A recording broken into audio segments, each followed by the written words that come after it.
আমাদের বিএনপির প্রতীক ধানের শীষ, আর সেই ধানের শীষে প্রার্থী হিসেবে আমাকে আপনারা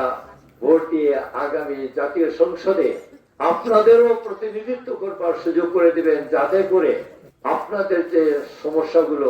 বিগত দিনের যে সংকীর্ণতা, সেটার ঊর্ধ্বে যে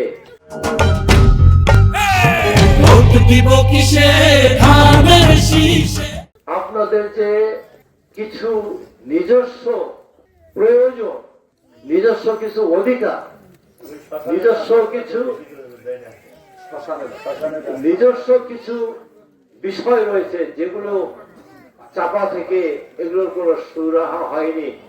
তার মধ্যে যেমন শ্মশান বলেন, মন্দির বলেন, আপনাদের চলাচলের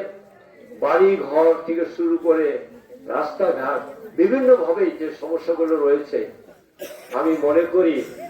আপনাদের সাথে আমার দীর্ঘদিনের চলা ফেরায় আপনারা আমাকেও লক্ষ্য করেছেন।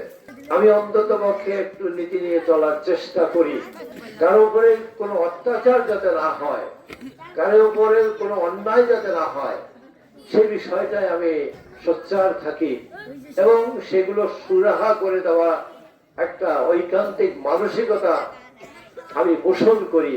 এবং এই যাবৎকাল আমি সেটা চেষ্টাও করে গিয়েছি। তাই আপনাদের এই বিষয়গুলো বিশেষ বিবেচনায় এনে যদি আমাকে আপনারা ওই দায়িত্বটা দেওয়ার জন্য আপনাদের ভোটাধিকার প্রয়োগ করেন, আপনারা আমাকে ধানের শীষের প্রার্থী হিসেবে ভোট দেন, তাহলে এই 28 কুড়িগ্রাম 4 আসন থেকে যদি আমি এমপি হতে পারি, আমি নির্দ্বিধায় নিঃসংকোচে আপনাদেরকে আমি কথা দিতে পারি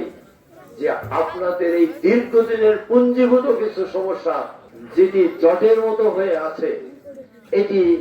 আমাদের নেতৃবৃন্দের সাথে পরামর্শ সাপেক্ষে সরকারের কাছ থেকে এই সুযোগ সুবিধাগুলো যেভাবে আদায় করে আপনাদের দোরগোড়ায় নিয়ে আসা যায়, এটার জন্য আমি আমার প্রাণপণ চেষ্টা করব।